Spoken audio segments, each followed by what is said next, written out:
સહજાત્મ સ્વરૂપ પરમ ગુરુ કર્મો કરેલા આપણે ભૂતકાળમાં જન્મો લઈ તે કર્મનું ફળ ભોગવ્યા વિણ માર્ગ એકે છે નહીં.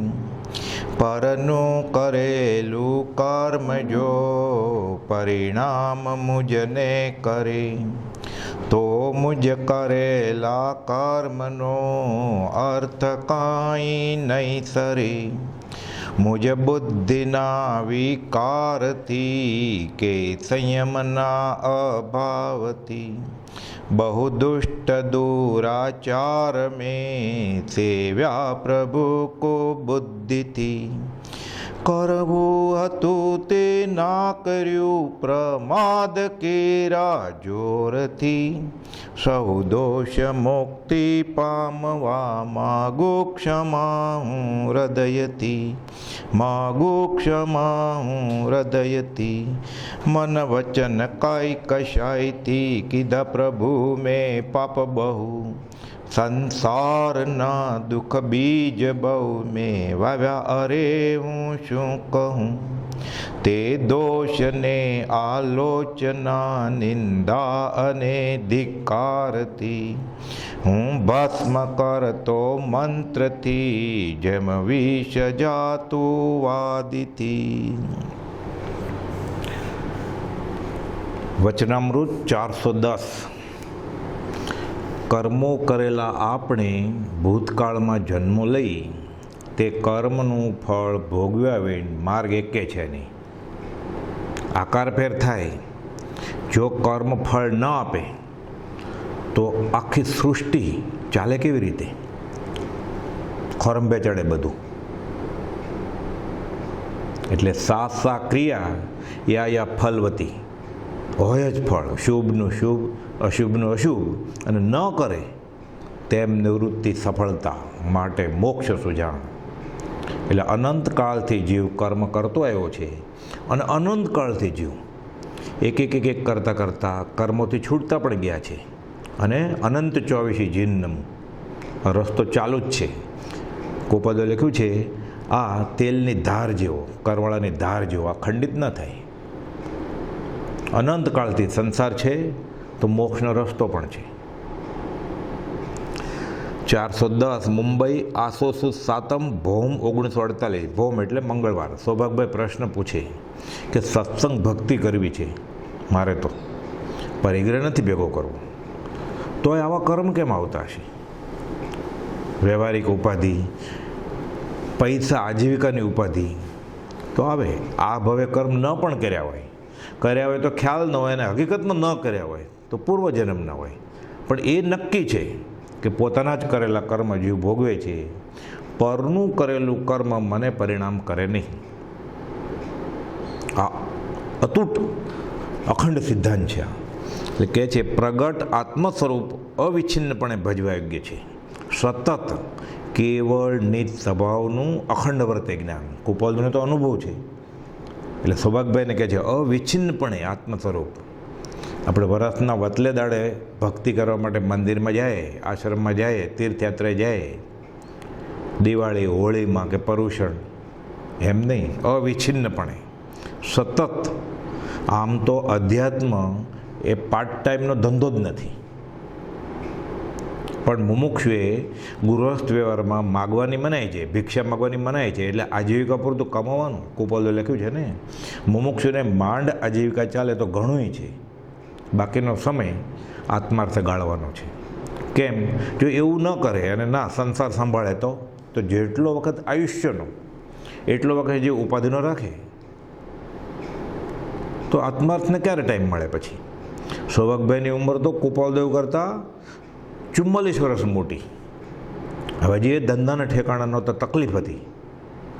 હવે માનો એ આખો સમય પૈસા આજીવિકા માટે ગાળે. જે ઉંમરે કૃપાળદેવ કામે લાગી ગયા ઝવેરી બજારની પેઢીમાં ભાગીદાર તરીકે, એ ઉંમરે હજી સૌભાગભાઈને મણીને ત્રંબક કામે લાગતા નહોતા, ખાસ કંઈ કમાતો નહોતા. એટલે આજીવિકાનું ટાંચું, અઠવાડિયા પછીનું ધાન નહીં, કર્મ છે તો એ માંડ આજીવિકા ચાલે. તો ઘણું છે, બાકીનો સમય આત્માર્થમાં. એટલે કુપોલદેવ કહે છે પ્રગટ આત્મ સ્વરૂપ અવિચ્છિન્નપણે ભજવા યોગ્ય છે. આ બાજુ સૌભાગભાઈ વ્યવહારિક સંકડાશની વાત કરે, કંઈ ઇલાજ કરે વાત કરે. હમણાં આપણે જોઈશું કે મંત્ર તંત્ર આપો કે વ્યવહારિક મદદ કરો. આપણે કંઈ નવું રોકાણ નથી કરવું કે બંગલો નથી લેવો, ભક્તિ કરવા માટે જ, તો સત્સંગ શાંતિથી થાય. કુપોલદેવ આત્માની વાત કરે કે તમારી વ્યવહારિક વાત ઉપર ખાસ ઉપયોગ જાતો નથી અને પ્રગટ આત્મ સ્વરૂપ અવિચ્છિન્નપણે ભજવા યોગ્ય છે. આત્મા ભજો કે આત્મા કેવી રીતે ભજાય? ભૂખા પેટ ભજન ન હોય ગોપાલા. ના, એમ જ છે. જે સાચો ભક્ત હોય, સાચો મુમુક્ષુ હોય, કુપોલદેવ લખ્યું છે ને સૌભાગભાઈ ઉપર જ એ પત્ર છે 223માં, જેને ખરેખર સાચા પરમાત્માની સાચી ભક્તિ છે, એને કઠણાઈ હોય છે. પણ કુપોલદેવ પાછા કહે છે એ કઠણાઈ નથી, એ પરમાત્માની સરળાઈ છે. કેમ? ખરું આત્મ સ્વરૂપ પ્રગટ છે, ખરો વૈરાગ, ખરો નિર્વેદ સંવેગ આવા સમય જ આવે કે આ સંસાર કરવા જેવો નથી. સતત સુખ જ હોય, બધું બરાબર હોય, કુટુંબ, પરિવાર, શરીર, પૈસા, આબરૂ, લક્ષ્મી, અધિકાર, કુટુંબ, તો તીર્થંકર કે તીર્થંકર તુલ્ય પુરુષ સિવાય ને બાકીના બધા અઠે દ્વારકા કરે, બંધાઈ જાય, લપેટાઈ જાય. એમાં આ લપસનું છે. ભલ ભલા તપસી ગયા લપસી. એ તો કુપોલદેવ જેવા જે બેફાટ આત્મા અનુભવી લીધો હોય, પૂર્વજન્મનું બધું લઈને લાવ્યા હોય, પ્રભુ પૂર્વ કમાણી બહુ લાવ્યા, એ ન લેપાય. એને આખું જગત તૃણવત લાગે. અને સોનાના ઝવેરાતના વેપારી હોય તો એ ઝવેરાત કાળકૂટ વિષ લાગે. આપણે તો સોનાની વાત કરીએ એટલે ભાવ 10 ગ્રામનો શું ભાવ હમણાં વધઘટ થયો એ યાદ આવે આપણને. સોનું દેખી રમણી દેખી મુનિવર ચढ़े, एक कनक और कामिनी दो मोटी तरवार, उठ्यो तो जिन भजन को बीच में लियो मार. એટલે કહે છે પ્રગટ આત્મ સ્વરૂપ અવિચ્છિન્નપણે ભજવા યોગ્ય છે. વાસ્તવિક તો એમ છે. હવે સૌભાગભાઈના પ્રશ્નનો જવાબ આપે છે. વાસ્તવિક તો એમ છે, વાસ્તવિક એટલે હકીકત આમ જ છે. આ અખંડ સિદ્ધાંત છે કે કરેલા કર્મ ભોગવ્યો એને નિવૃત્ત થાય નહીં. એટલે સૌભાગભાઈ પૂછે ભાઈ ફલાણા શાસ્ત્રમાં આમ છે તો? જંબુ સ્વામીને લગ્નની પ્રથમ જ રાત્રિએ ચોર આવ્યા, પછી ચમત્કાર થાય છે, પ્રભવ ચોર અટકી જાય છે એને 500 ચોર સાથે, કાંઈ લઈ નથી જતા, સાથે પછી દીક્ષા લે છે, તો આવા ચમત્કાર ન થાય? કૃપાળુ કે બધું થાય, ચમત્કાર એકાંતે નિષેધ નથી, ન થાય એમ, કારણ કાર્ય વગર કાંઈ ન થાય. સમજાવે છે વાસ્તવિક તો એમ છે કે કરેલા કર્મ ભોગવ્યા વિના નિવૃત્ત થાય નહીં, અને નહીં કરેલું એવું કંઈ કર્મ ફળ પ્રાપ્ત થાય નહીં. હું આંબા કેરીની આશાએ ઊભો રહ્યો ઝાડ નીચે અને ઉગ્યો બાવળીયો, તો મેં વાવ્યો તો જ બાવળીયો. કર્મ ભોગવ્યા વિના નિવૃત્ત થાય જ નહીં, અને નહીં કરેલું એવું કંઈ કર્મ ફળ પ્રાપ્ત થાય નહીં. એટલે મને જે કર્મ ફળ પ્રાપ્ત થયું છે એ મારા જ કર્મનું ફળ છે, મારી સ્મૃતિમાં નથી. કદાચ આ ભાવનું ન પણ હોય તો પૂર્વેનું હોય. કારણ વિનાના કાર્ય તે શુભાશુભ વેદ, અને પાછું પોતે જ કરેલું હોય, બીજાનું ન હોય. એવી વ્યવસ્થા છે જ નહીં. કર્મના સિદ્ધાંતમાં એક બીજાનું કર્મ લઈ લે, ઓછું કરી નાખે કે વધારી દે.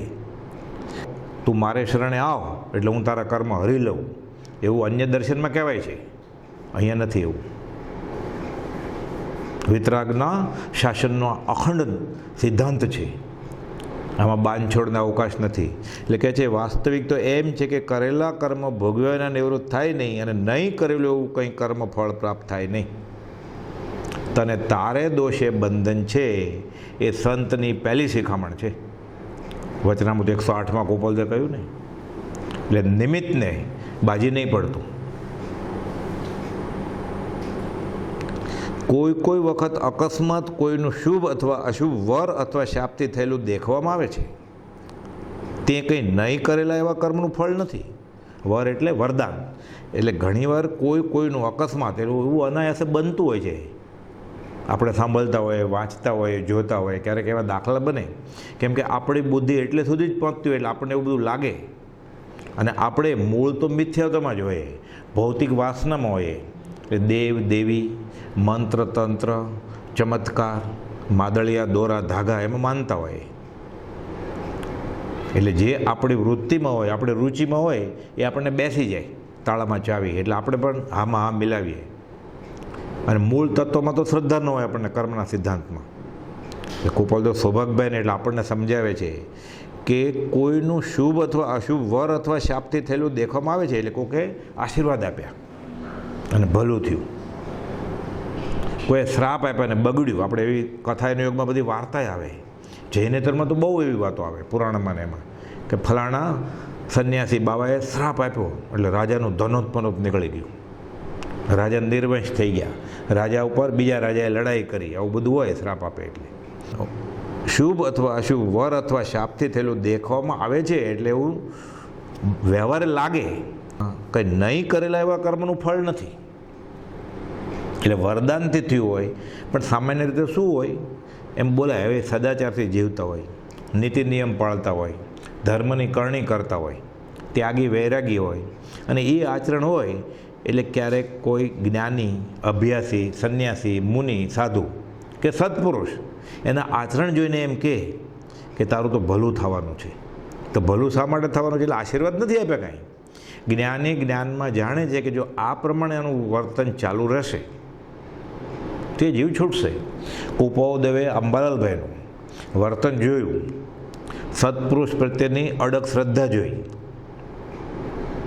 વિતરાગ દર્શન ઉપર, કર્મના સિદ્ધાંત ઉપર અખંડ શ્રદ્ધા જોઈ. એટલે એમણે કહ્યું તો ખરો કે એણે ગણધર તુલ્ય કામ કર્યું છે. અને પછી શું કહ્યું? અંબાલાલ પરમ પદને પામશે જો આ પ્રમાણે જીવની ક્રિયાઓ ચાલુ રહે અસંગ ભાવે, સત્પુરુષની અખંડ શ્રદ્ધા સાથે, સમ્યક શ્રદ્ધા સાથે, તો જીવ છૂટી જાય. એટલે કાંઈ આશીર્વાદ નથી આપ્યા. અને એવી રીતે ઘણાના એવા ભણતો જ ન હોય, તોફાન મસ્તી કરતો હોય, પુસ્તક ક્યાં છે એના ઠેકાણા ન હોય, આખું વરસ પુસ્તકના હાથ જ ન લગાડ્યા હોય, ટ્યુશનમાં જતો હોય તોય ભણતો ન હોય. એટલે કે તું નાપાસ થવાનો છે, એમ કે તું ફેલ થાય, મા કે બાપ કે કોઈ વડીલ એમ કહી દે તો એ શ્રાપ નથી. એટલે ખરેખર ફેલ થાય કે તમે આવું અમંગળ બોલેલા ને એટલે અપશુકન થયા એટલે હું ફેલ થયો, એમ નહીં. એના હાલે હવાલ, એના આચાર વિચાર, એના લક્ષણ ઉપરથી ખબર પડી જાય કે આ પાસ નથી થવાનું. આગ લાગે પછી કૂવો ખોદે તો ખબર હોય કે બળી જશે અડધો પોણો. તો એટલે વરદાને નથી અને શ્રાપે નથી. અને પાછું સિદ્ધાંત એ છે કે જે સતી હોય ને એ ક્યારે કોઈને શ્રાપ આપે જ નહીં, અને શંખણીનો શ્રાપ લાગે નહીં. એટલે ડરવાનું જ નથી. સતી શ્રાપ દે નહીં, શંખણીનો શ્રાપ લાગે નહીં ક્યારે. એટલે આ કર્મનો સિદ્ધાંત સમજાઈ જાય તો જે નિર્ભય થઈ જાય, નિર્ભય થાય, નિશંક થાય, પછી અસંગ થાય, નિસંગ થાય. 254 માથાળે છે ને. એટલે કર્મનો સિદ્ધાંત ખરેખર ડર લાગતો હોય કર્મ ભોગવવાનો, એનું ફળ ભોગવવાનો, તે એવા કર્મ નહીં કરતું. ઉપદે લખ્યું છે ને, જો પૂર્વના કર્મ ભોગવતી વખતે શોચ કરો છો, ખેદ થાય છે, તો ફરી નવા એવા ન બંધાય એવું કરો. દાજી જવાતું હોય, બળી જવાતું હોય, એ દુઃખ વેદાતું હોય તો હવે બળતા અંગારામાં હાથ નહીં નાખવાનો. આ જ રસ્તો છે, જ્ઞાનીનો આ જ બોધ છે ઠામ ઠામ શાસ્ત્રોમાં. એટલે શુભ અથવા અશુભ વર અથવા શાપથી થયેલું દેખવામાં આવે છે તે કંઈ નહીં કરેલા કર્મનું ફળ નથી. કારણનો આપણને સંબંધ ન પણ મળે, કડી ન જડે, પણ ક્યાં કેટલા બહુ પહેલાંના કર્મો એને ક્યારે ઉદયમાં આવે. ત્રિદંડીના ભવમાં મરીચી ખાલી કુળનું અભિમાન કરે છે. ભરત ચક્રવર્તી ઋષભનાથ ભગવાનને પૂછે છે કે આ પરસદામાં કોઈ ભાવિ તીર્થંકર છે? તો કે તારો છોકરો બહાર બેઠો છે ને મરીચી, એ જ ભાવિ તીર્થંકર છે. નમસ્કાર કરીને બહાર પછી મરીચી આગળ આવે છે, નમસ્કાર કરે છે. કેમ કે જે અત્યારના વેશને નહીં, અત્યારના આચરણને નહીં, પણ તું ભાવિ તીર્થંકર થવાનો છે એમ ભગવાનની વાણીમાં ભાગ્યું છે, એટલે તને નમસ્કાર કરીએ છીએ. એટલે મરીચી તો નાચ્યા કૂદ્યા. શું? જેના દાદા પ્રથમ તીર્થંકર આદિનાથ ભગવાન હોય, જેના પિતા ચક્રવર્તી રાજા હોય, એનો છોકરો એવો હું ભાવિ તીર્થંકર થયો, એમાં શું નવાય છે? હું ક્યાં કુળનો છું? મારો બેકગ્રાઉન્ડ કેવો છે? એનું ફળ ચરમ તીર્થપતિ ભગવાન મહાવીર બ્રાહ્મણીના ગર્ભમાં શરૂઆતના દિવસો રહે છે, દેવાનંદાના ગર્ભમાં. પછી હરિણેય ગમેશી દેવ ઇન્દ્રની આજ્ઞાથી આ કુખમાંથી ગર્ભહરણ કરીને ત્રિશલા માતાના કુખમાં નાખે છે, એમ શ્વેતાંબર આમનામાં કથા છે. પણ આમાંથી આપણે બોધ એ લેવાનો, ગર્ભહરણ થાય કે ન થાય એ તો બીજી વાત. ગર્ભહરણ તો થાય જ છે, કરે જ છે. ખેડૂત લોકો ઝાડને કલમ કરે જ છે ને, ખાટા લીંબુના, કડવા લીંબુના, મીઠા લીંબુ, આંબાની કલમ કરે જ છે ને. 10 વર્ષે આંબો ફળ ન આપે અને પછી બીજે વર્ષે મોટી મોટી કેરી ઉગે, હજી ઊંચાઈ ખાલી 1.5 મીટર જ હોય આંબાની. એવું તો હોર્ટિકલ્ચર, એગ્રીકલ્ચરમાં દેખાય છે, અનુભવવાણી છે. હવે એકેન્દ્રી ઝાડમાં શક્ય હોય તો માણસમાં કેમ ન હોય શક્ય? ટેસ્ટ ટ્યુબ બેબી થાય જ છે ને. પણ ગોપાલ તો કહે છે ગર્ભહરણ થયું કે નહીં એ છોડો વાત. અત્યારે આમાંથી આપણે બોધ એ લેવાનો કે કરેલા કર્મ ભોગવવા પડે. કર્મો કરેલા આપણે ભૂતકાળમાં જન્મો લઈ એ કર્મનું ફળ ભોગવ્યા વીણ માર્ગ એકે છે નહીં. આ ખબર પડે ને આ અહેસાસ થાય, પ્રતીતિમાં આવે તો પછી નવા કર્મ બાંધતા અટકે થોડો. આવી બધી કથા યોગના દાખલાઓ સ્પીડ બ્રેકરનું કામ કરે. નિર્દ્વંદ પરિણામથી જીવ વગર વિચારે દોડ્યા કરતો હોય તો પછી એ થોડો અટકે, એ જીવ થોભ હવે તો એવું થાય એને. એટલે કથા યોગના બધા દાખલા સિદ્ધાંત કરતાં ઉપદેશ બોધ માટે હોય છે, અને ઉપદેશ બોધ પરિણમે એટલે સિદ્ધાંત બોધ પછી સહેજે સહેજે સમજાઈ જાય કે કરેલા કર્મ ભોગવવા પડે. એટલે સત્પુરુષના આશયે આવા કથા યોગના દાખલાઓના અર્થ લઈએ આપણે, અવધારીએ તો આત્માર્થે કલ્યાણનું કારણ થાય. એટલે કરેલા નહીં કરેલા એવા કર્મનું ફળ છે જ નહીં, કરેલા કોઈ પણ પ્રકારે કરેલા કર્મનું જ ફળ છે. એકેન્દ્રિયનું એકાવતરીપણું અપેક્ષાએ જાણવા યોગ્ય છે, એ જ વિનંતી. એટલે સૌભાગભાઈ પૂછ્યું, એકેન્દ્રિય જીવ હોય અને પછી સીધો એકાવતારી થઈ જાય. શાસ્ત્રમાં દાખલો છે ને, મરુ માતાનો જીવ નિગોદમાંથી આવી, કેળમાં આવી અને સીધો મનુષ્ય ભોગ પામીને મોક્ષે. તો ત્યાં બોધ શું લેવાનો? બ્રહ્મચારીજીને કોઈ પૂછ્યું આવું કેમ થાય? તો બ્રહ્મચારી તો શાસ્ત્રના ઊંડા અભ્યાસી, એ કહે છે શાસ્ત્રમાં એમ ખુલાસો આપ્યો છે. આપણે આમ એમ વાત કરીએ કે બહુ પુણ્ય કર્યા પુણ્યથી શુભ દેહ માનવ ન મળ્યો. ફરતા ફરતા ફરતા ફરતા ક્યાં નૈસરના બહુમાં સંકેત ભગવાન મહાવીરને, અને ક્યાં તીર્થંકરપણું. તો બધાને એટલો કાળ જાય કે છે મરુ માતાના જીવને નિગોદમાંથી એકેન્દ્રીમાં આવ્યા પછી મનુષ્ય ત્યાં એણે કોઈ પણ જ્ઞાનીની આશા જ ન કરી નથી, એમ શાસ્ત્ર ખુલાસો આપે છે. એટલે આપણે આવા દાખલામાંથી શું લેવાનો ધડો કે જ્ઞાની સત્પુરુષ અને સત્પુરુષના વચનની ભૂલે ચૂકે આશા જ ન થઈ જાય. જ્ઞાનીનું પેપર તપાસવા નહીં બેસી જવાનું, આપણે થોડું વાંચી લઈએ એટલે માર્ક નહીં મૂકવા માંડવાના. ન સમજે તો વાંધો નહીં, મારી બુદ્ધિ એટલી જ છે, કૂપ મંડું કૂવાનો દેડકો, એને એમ થાય દુનિયા અવળી જ છે, આપણને ખબર જ ન હોય. પણ જ્ઞાની તો બોલે એટલે એ બિંદુમાં સિંધુ છે, તો કેમ ખબર પડે આપણને? એટલે એ ધડો લેવાનો કે જ્ઞાન અને જ્ઞાનીની આશાત્મનો દોષ મરુ માતાના જીવને હતો નહીં, એટલે આટલા જલ્દી મોક્ષ વયા ગયા. આ એને આત્મસાત થાય તો પછી જ્ઞાનીને માપવાનું બંધ કરી દે તો અધ્યાત્મમાં કેટલું આગળ વધી શકે સહેજે સહેજે.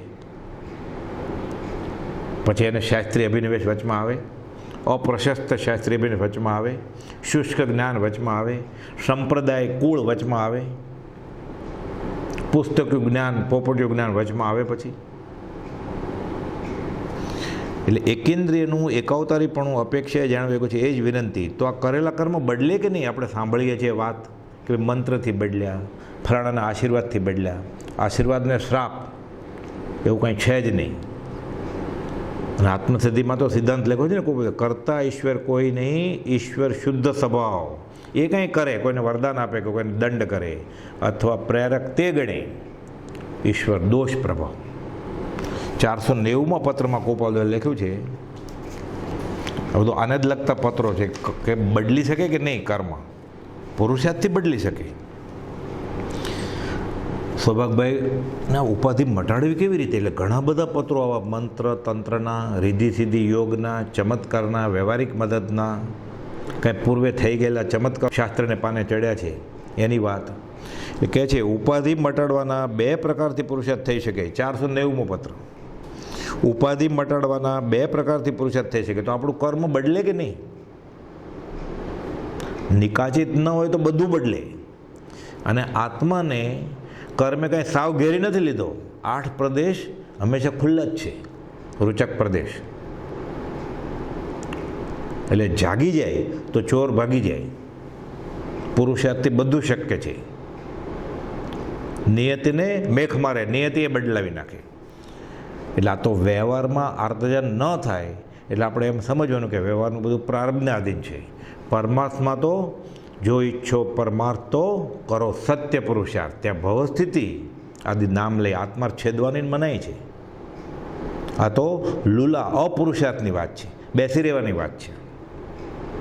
કાળ, ભાવ, ઉદ્યમ, નસીબ તથા ભાવિ બળવાન 5 કારણ જબ મિલે કાર્યસિદ્ધિ નિદાન. એમાં પુરુષાર્થ બીજા 4 બદલાવી નાખે.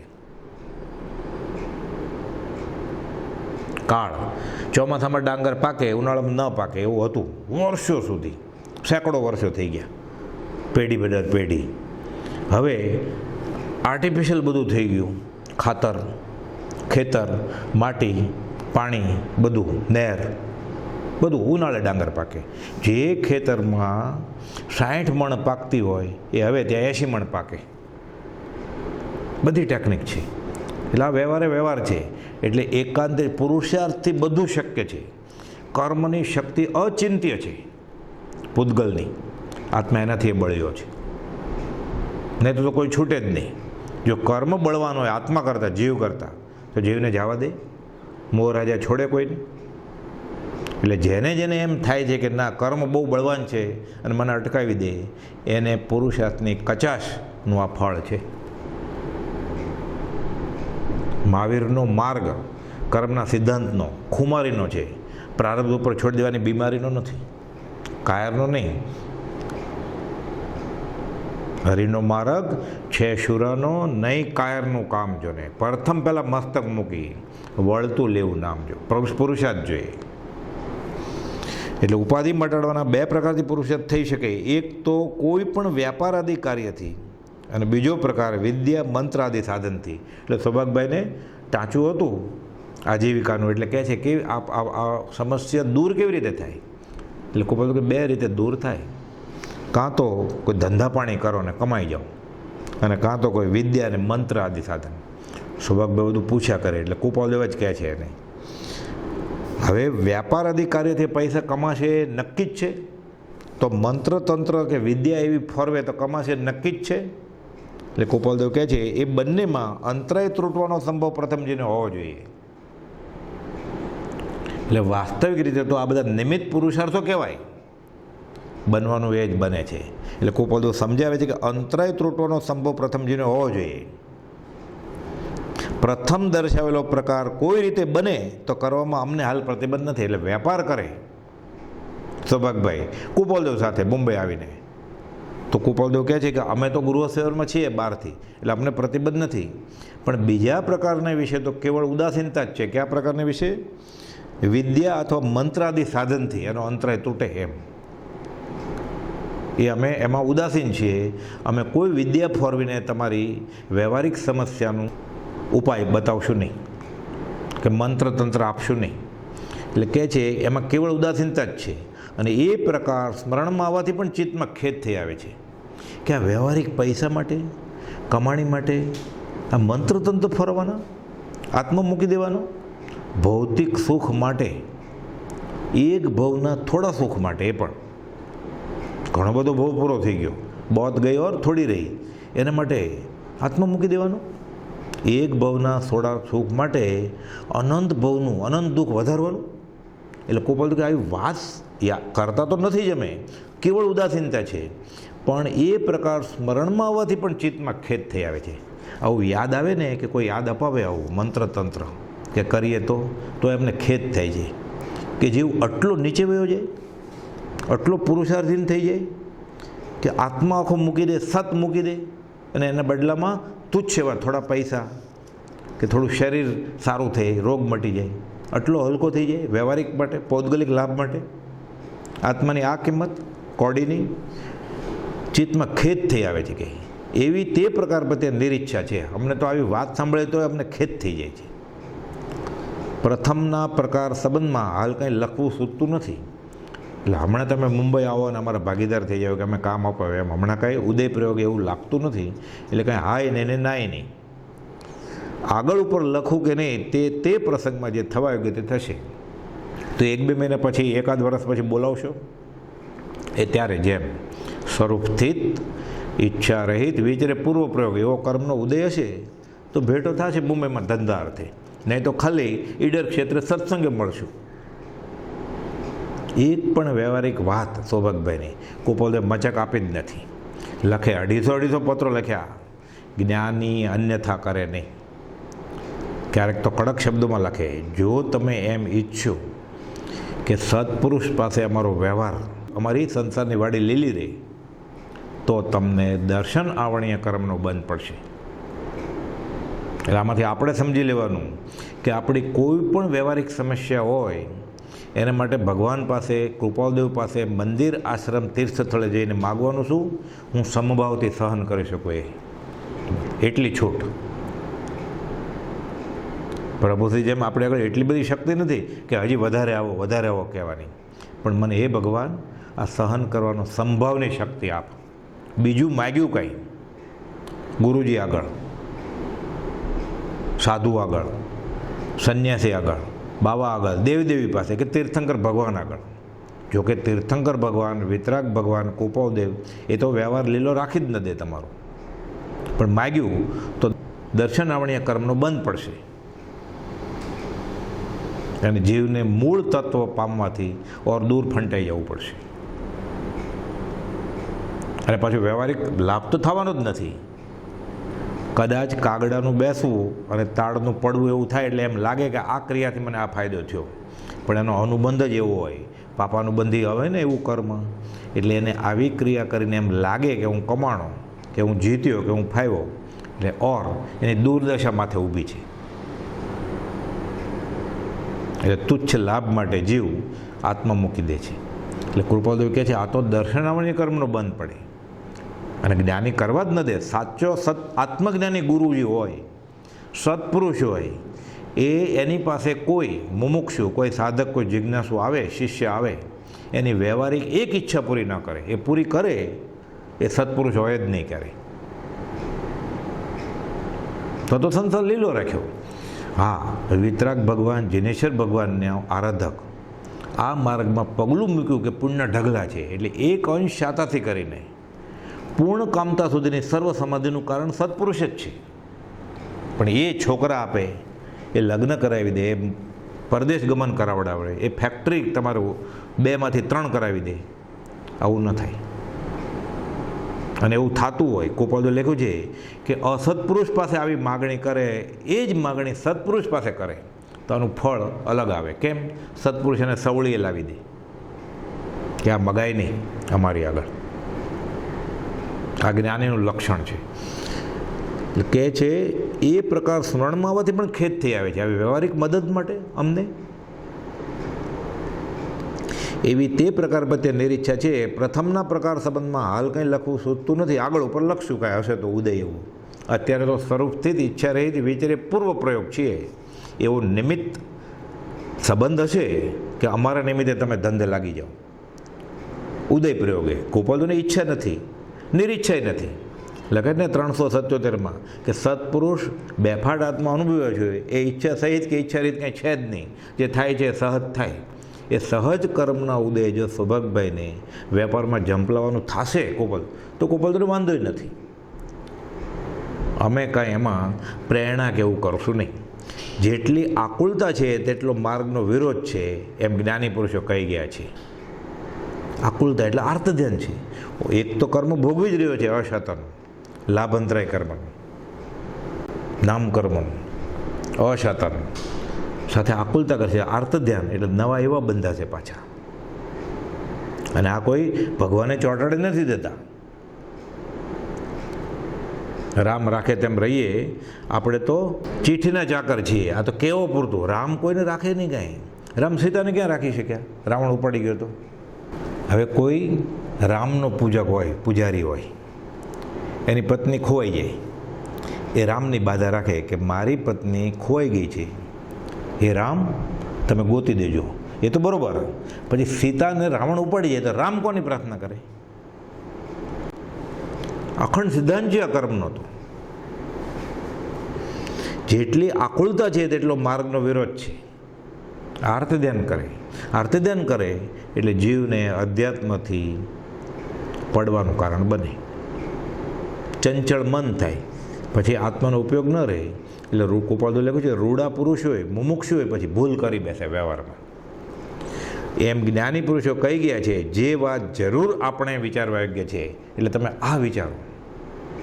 આવો જ પત્રાની પાછળ છે 494માં કે આ કર્મનું ફળ તો કેવી રીતે ટળે. આપણે સાંભળીએ કે અમુક કર્મ બદલી ગયા. તો પૂર્વ કર્મ 2 પ્રકારના છે. 494મો પત્ર. પૂર્વ કર્મ 2 પ્રકારના છે, અથવા જીવથી જે કર્મ કરાય છે તે 2 પ્રકારથી કરાય છે. એટલે આ બધા પત્રો સૌભાગભાઈ ઉપરના છે. આવા એક પ્રકારના કર્મ એવા છે કે જે પ્રકારે કાળાદિત્યની સ્થિતિ છે તે જ પ્રકારે તે ભોગવી શકાય. નિકાચિત, ગાઢ બંધ હોય, ફેરફારને અવકાશ નથી, ભોગવે જ છૂટકો, વેલ્ડિંગ થયા હોય. જે પ્રકારે કાળાદિત્યની સ્થિતિ છે, દ્રવ્ય ક્ષેત્ર કાળ ભાવ સ્થિતિ પ્રદેશ પ્રકૃતિ અનુભાગ, એ જ પ્રકારે ભોગવી શકાય. આવા કર્મ શલાકા પુરુષને ન છોડે. બ્રહ્મદત્ત ચક્રવર્તી આંખ ગઈ, શુભમ ચક્રવર્તી ડૂબ્યો,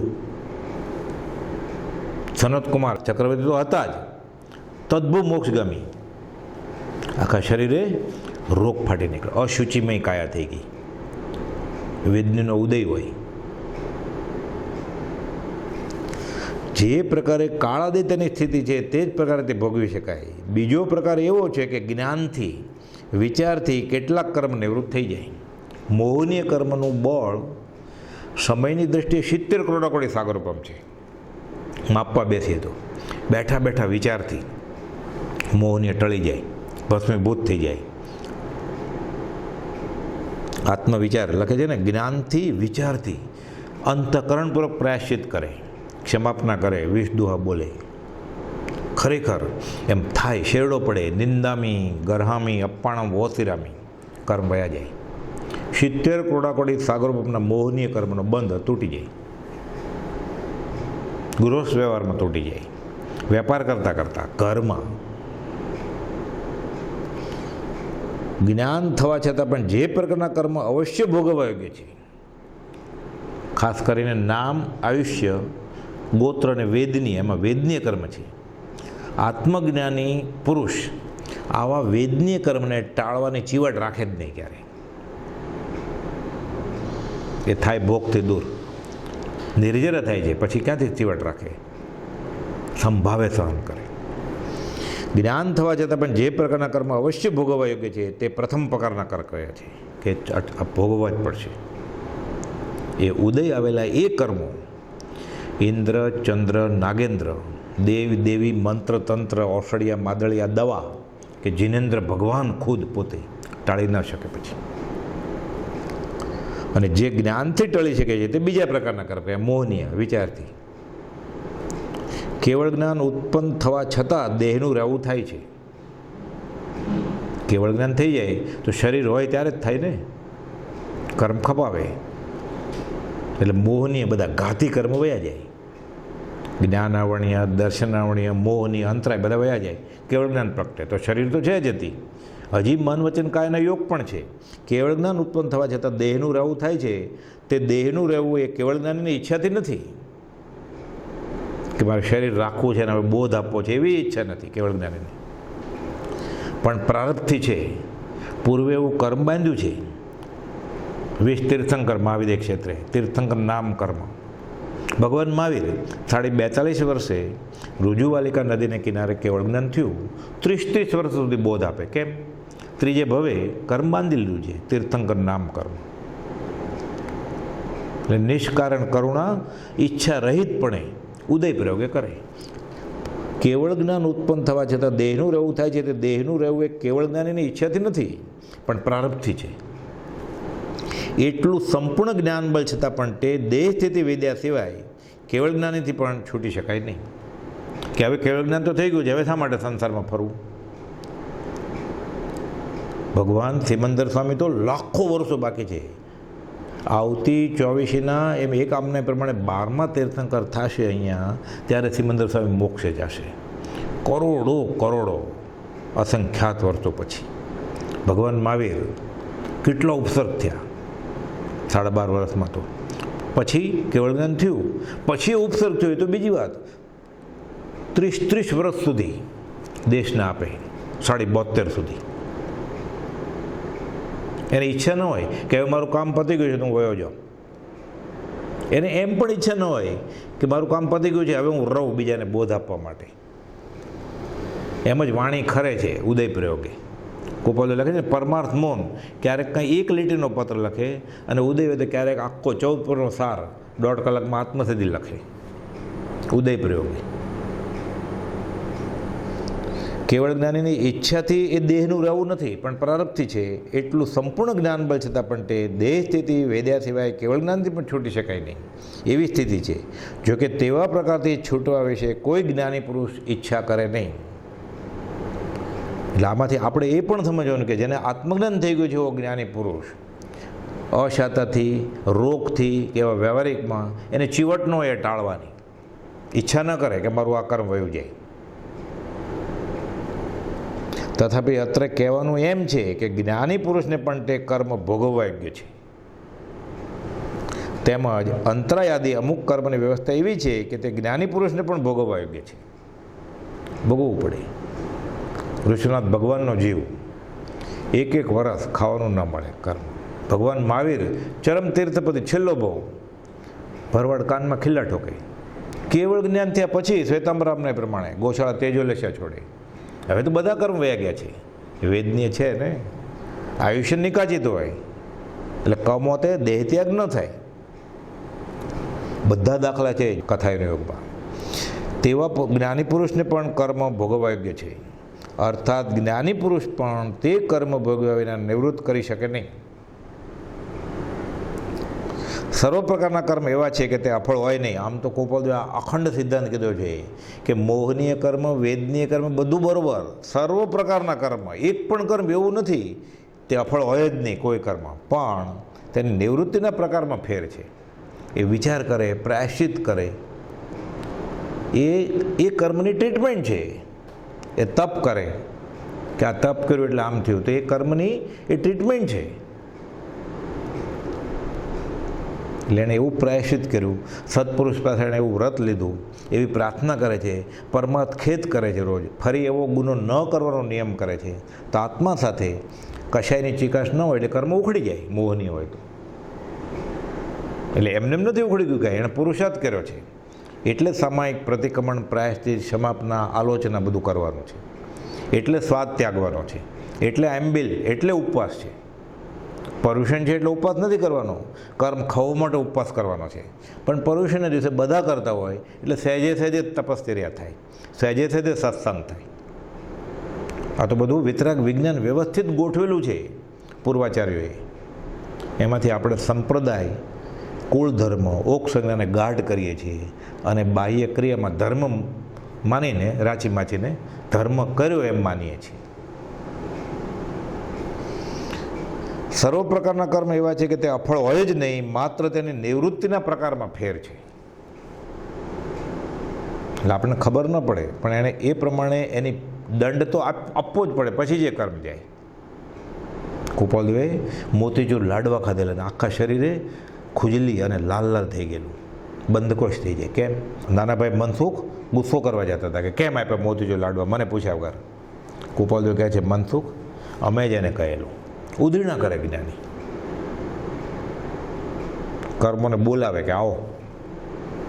ભગવાન મહાવીરને ના પાડેલી ચંડકોશો બેઠો ત્યાં ન જાઓ, એ તો ઠીક, એના કરતાં આગળ કે ત્યાં અનારે પ્રદેશના લોકો છે ત્યાં ન જાઓ. ભગવાન ત્યાં જ જાય છે, કૂતરા ભસાવડાવે, દોડાવડાવે, ટમેટા ફેંકે. કોઈ સર્વ પ્રકારના કર્મ એવા છે કે તે અફળ હોય નહીં, માત્ર તેની નિવૃત્તિના પ્રકારમાં ફેર છે. એક જે પ્રકારે સ્થિતિ વગેરે બાંધ્યું છે તે જ પ્રકારે ભોગવવા યોગ્ય હોય છે, ફેરફાર ન થાય. બીજા જીવના જ્ઞાનાદિ પુરુષાર્થ ધર્મે નિવૃત્ત થાય એવા કર્મ હોય છે. ખરા દિલથી પ્રાયશ્ચિત કરે, માફી મળે. આપણે આવે છે ને જેલમાં પૂર્યા હોય, પછી એની વર્તણૂક બહુ સારી હોય ને તો એ જેલ ટૂંકાઈ જાય એની. કે 5 વર્ષ જેલમાં છે છતાં એની વર્તણૂક બહુ સારી છે, ચાલ ચગત સારી છે, એટલે એને જલ્દી છોડી મૂકવામાં આવે છે. જ્ઞાન આદિ પુરુષાર્થ ધર્મે નિવૃત્ત થાય એવા કર્મ નિવૃત્તિ જ્ઞાની પુરુષ પણ કરે છે. એટલે મોહનીય કર્મ જે હોય, અજ્ઞાન દશામાં જ્ઞાનીએ પણ મોહનીય કર્મ બાંધી લીધા હોય. હવે અજ્ઞાન ફીટ્યું, જ્ઞાન થઈ ગયું, પણ જૂના કર્મો છે તો એ વિચાર દશાથી, જ્ઞાન દશાથી જ્ઞાની જ્ઞાનાદિ પુરુષાર્થ ધર્મે એવા કર્મ નિવૃત્તિ જ્ઞાની પુરુષ પણ કરે છે. ઊંડું ચિંતન 12.5 વર્ષ સુધી ભગવાન મહાવીર ગોપાલદાસ લખ્યું છે કે કંઈ મોહનો કણિયો રહી તો નથી ગયો, ઉથલાવીને જોવે છે. મૌનપણે ઉગ્ર વિહાર, ખાસ કોઈની સાથે બોલે પણ નહીં 12.5 વર્ષ સુધી. મોહરૂપી મહાભીરમણ સમુદ્ર તરીને પછી બધા મોહની ભસ્મીભૂત થાય એટલે કેવળ જ્ઞાન પ્રગટે. મોહ સ્વયં બુરમણ સમુદ્ર તરી કરી સ્થિતિ ત્યાં જ્યાં આવું ક્ષીણ મોહ ગુણ સ્થાન જો અંત સમય ત્યાં પૂર્ણ સ્વરૂપ વિતરાગ થઈ પ્રગટાવું નીચ કેવળ જ્ઞાન નિદાન જો. એક એક કણીઓ કાઢે. કુપાવદેવ મહિનો રોજ પ્રાણજીવનના બંગલેથી જાય 11 વાગે, આવે 4 વાગે ઈડરની ગુફામાં મહાકાળેશ્વરની ઉપર જાય. ઠાકરસિંહ કહે છે કે પાછળ નહીં આવતો, દૂર ત્યાં સિંહ વાઘ આવે, જાય 1.5, 2, 3 કલાકે પાછા આવે. વસો ક્ષેત્રે, ચરોતર ઉત્તરસંડા ક્ષેત્રે, ધરમપુરના જંગલમાં, કાવીઠાના ખેતરોમાં ડાંસ કરડે.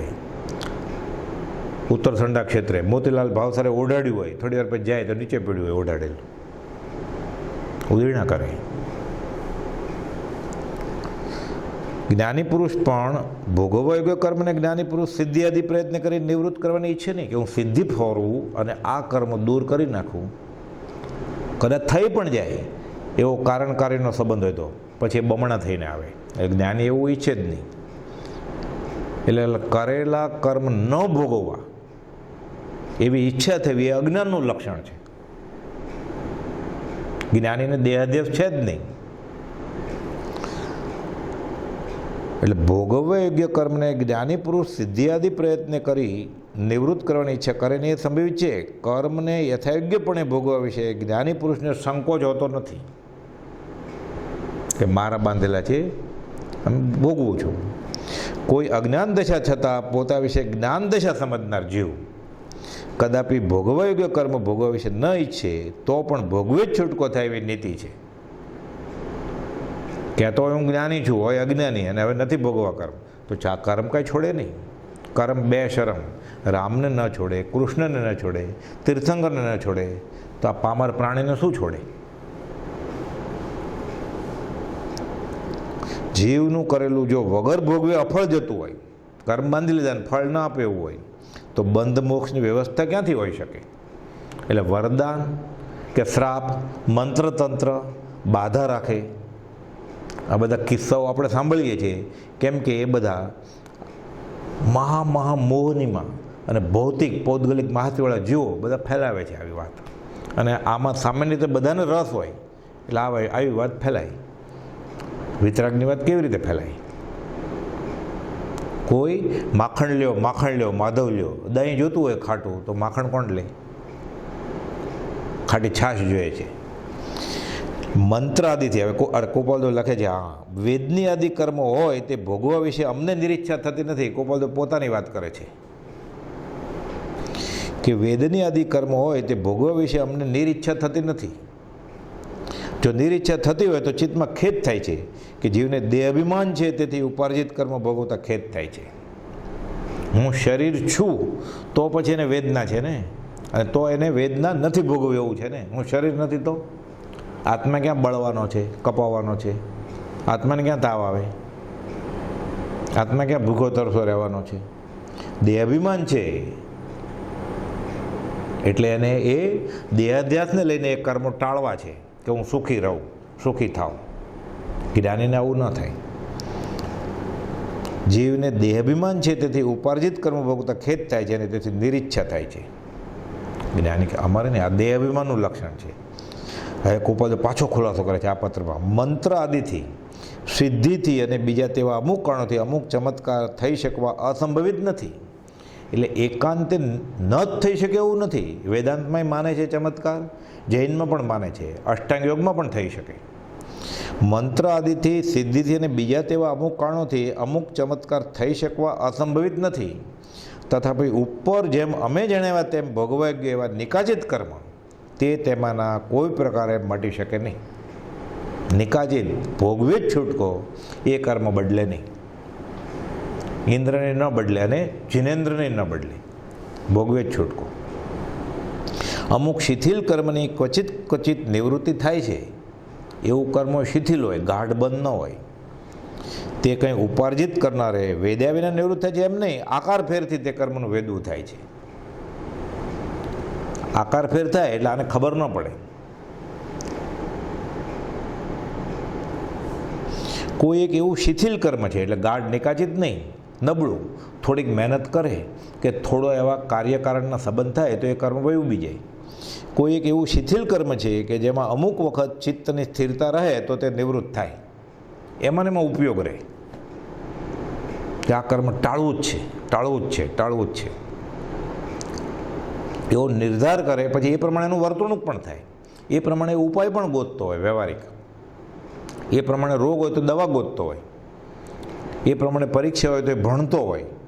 એ પ્રમાણે ભૂખ લાગી હોય એને, હવે એના નસીબમાં આવશે તો ખાશે. એ ઉઠે જ નહીં તો કેવી રીતે ખાય? મોઢામાં કોળિયો ન મૂકે તો. એટલે એ પ્રમાણે ભૂખ લાગે ત્યારે એ ખોરાક ગોતતો હોય. એટલે કોઈ એક એવું શિથિલ કર્મ છે કે જેમાં અમુક વખત ચિત્તની સ્થિરતા રહે તો તે નિવૃત્ત થાય તેવું કર્મ તે મંત્ર આદિમાં સ્થિરતાના યોગે નિવૃત્ત થાય સંભવિત છે. હવે અમુક મંત્ર જાપ કરે કે મારું આ કર્મ જાય એમ, અને સતત એના પુરુષાર્થમાં તો છે જ. એટલે પછી ખરેખર શિથિલ કર્મ હોય એનો પુરુષાર્થ તો કરતો જ તો, એટલે એમાં સફળ થાય એટલે કહેવાય શું કે મંત્રથી સફળ થયું છે. તે મંત્ર આદિમાં સ્થિતનો કે નિવૃત્ત થાય એ સંભવિત છે. અથવા કોઈ પાસે પૂર્વ લાભનો એવો કોઈ બંધ છે કે અમે ફલાણા મહારાજ પાસે ગયા, ફલાણા બાવા પાસે ગયા, તો એ કાર્યકારણ ઋણાનુબંધનો સંબંધ હોય કે પૂર્વ ભાવમાં કે આ ભાવમાં આ જીવે એના ઉપર એવો ઉપકાર કર્યો હોય, એવા પ્રકારનો શુભનો બંધ પડ્યો હોય, પછી લેતી દેતીનો હિસાબ હોય, ફરીવાર ત્યાં જાય તો એના તરફથી આને શુભ મળે. તો બંને અજાણ હોય આ બાબતથી. જ્ઞાની તો છે નહીં બંને, અને જ્ઞાની હોય તો આવું કરવા માટે ભેગા થાય જ નહીં. સૌભાગભાઈને જોતું હતું, ગોપાલભાઈ આપ્યું નહીં. પૂર્વ લાભનો એવો કોઈ બંધ હોય છે કે જે માત્ર તેની થોડી કૃપાથી ફળીભૂત થઈ આવે. એટલે પછી એ ઈચ્છે કદાચ એ જીવ, પણ તો પણ એ રાગની વાળી પ્રવૃત્તિ છે, એ વિતરાગની પ્રવૃત્તિ નથી. એટલે કુપાદે લખ્યું છે જ્ઞાની, પૂર્ણ જ્ઞાની આ કરે જ નહીં, આ રાગીની પ્રવૃત્તિ છે. એટલે જૈન કથાયુગમાં ઘણા બધા દાખલા આવે છે કે અમુક ચમત્કારો ફરવ્યા તો એકાંતે ન જ થયા હોય એમ નહીં, થયા હોય, પણ આ પૂર્ણ વિતરાગતાનું લક્ષણ નથી. એટલે મોટા મોટા મહારાજો પણ પછી રાગ, સંપ્રદાયના રાગને લીધે, જ્ઞાતિના રાગને લીધે, ધર્મના રાગને લીધે એમ થાય હું કરી લઉં કે હું ફરવે. હેમચંદ્ર મહારાજના ચરિત્રમાં એમ આવે છે, એને પણ એમ થયું કે આ જે વિતરાગનો ધર્મ પાળતા હોય એ બધા જૈનને હું સુખી કરતો જાઉં. મારા આગળ તો આ બધી રિદ્ધિ છે. એ બોલતા ત્યારે 52 લૈયા લખતા કુંવરપાળ રાજાના દરબારમાં. શિવ પછી એવું કુપાલદેવે વખાણ્યા છે કે ભગવાન મહાવીર પછી આવા 2-3 હેમચંદ્ર જ્યારે થયા હોત તો જૈન ધર્મની આવી દુર્દશા ન હોત. 800-850 વર્ષ પહેલાં થયા ધંધુકાના વાણિયા. તો એમ વાત આવે છે કે આકાશવાણી થઈ કે આ નહીં કરતું, આ પૂર્ણ જ્ઞાનનું લક્ષણ પછી ન કર્યું એણે. નહીં તો બધા શ્રાવકોને એ એક લગડી સોનામોરની આપી દેવાના હતા. એટલે મંત્ર આદિ અથવા કોઈ પાસે પૂર્વ લાભનો કોઈ એવો બંધ છે કે જે માત્ર તેની થોડી કૃપાથી ફળીભૂત થઈ આવે, એ પણ એક સિદ્ધિ જેવું છે. તેમ અમુક મંત્રાદિના પ્રયત્નમાં હોય અને અમુક પૂર્વ અંતરે ત્રુટવાનો પ્રસંગ સમીપ પડતી હોય, એટલે પાછું એ અંતરે ત્રુટવાનો તો સમય હોય જ કર્મમાં, એ નિકાચિત હોય તો કાંઈ ન થાય. તો પણ કાર્યસિદ્ધિ મંત્રાદિથી થઈ ગણાય, એટલે મંત્રથી થયું એવું લાગે. હવે વરસાદ આવે ને છત્રી લઈને ગયો હોય, આમ બેદરકાર હોય પણ છત્રી લઈ જાય, પછી જાપ કરવા માંડે હું ન ભીંજાવ અને સાથે છત્રી પણ ખોલે તો પછી ન ભીંજાય તો શું થાય? બીજાની સાથે ગયા હોય છત્રી લઈને ભીંજાઈ પણ જાય, બહુ વંટોળી હોય તો આ ન ભીંજાય. તો કે હું મંત્ર કરતો હતો એટલે, પણ મંત્ર કરતો સાથે તે છત્રી પણ વ્યવસ્થિત ગોઠવેલી, તો બીજો છત્રી લઈ જ નહોતો ગયો.